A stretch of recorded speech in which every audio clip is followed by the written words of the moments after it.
என்னை பார்த்து ஜொல்லு விடுவீர்கள் ஓப்பனாக கூறிய ராஷ்மி கௌதம். தமிழில் கண்டேன் படத்துல நடிச்ச ராஷ்மி கௌதம் தெலுங்கு ஹிந்திலையும் பிரபல நடிகையா இருக்கிறாங்க. சமீபத்துல உணவு டெலிவரி நிறுவனம் சைவ உணவை டெலிவரி செய்யும் போது பச்சை நிறத்துல டி-ஷர்ட் அணியும்படி தனது ஊழியர்கள் அறிவுறுத்தியது சர்ச்சையாகி இருக்கு. இதன் மூலமா அசைவ உணவு சாப்பிடுபவர்களை அவமதிப்பதா சிலர் விமர்சிச்சாங்க. இதையடுத்து அந்த முடிவு வாபஸ் பெறப்பட்டுச்சு. இது குறித்து கருத்து தெரிவித்த ராஷ்மி கௌதம், சைவ உணவு சாப்பிடுவர்களுக்கு பச்சை டி-ஷர்ட் அணிந்து உணவை டெலிவரி செய்வதில் என்ன தவறு? அப்படி செய்யறதன் மூலமா அசைவ உணவு சாப்பிடுபவர்கள் மனோபாவம் எதற்காக பாதிக்கப்பட வேண்டும் அப்படின்னு பதிவிட்டிருக்காங்க.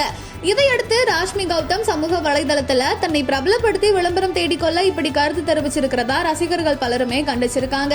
இதனால காட்டமான ராஷ்மி கௌதம், எனக்கு விளம்பரம் தேட இப்படி பேச வேண்டிய அவசியமே கிடையாது. என்னோட ஒரு படத்தை பகிர்ந்தாலே அதை ஜூம் செய்து பார்த்து எப்படி சொல்லி விடுவீங்க அப்படின்னு எனக்கு தெரியும். அதுக்கு தேவையில்லாத கவனம் கொடுப்பீங்க அப்படின்னு சொல்லி தனது கவர்ச்சி புகைப்படத்தையும் வலைதளத்துல பகிர்ந்திருக்காங்க.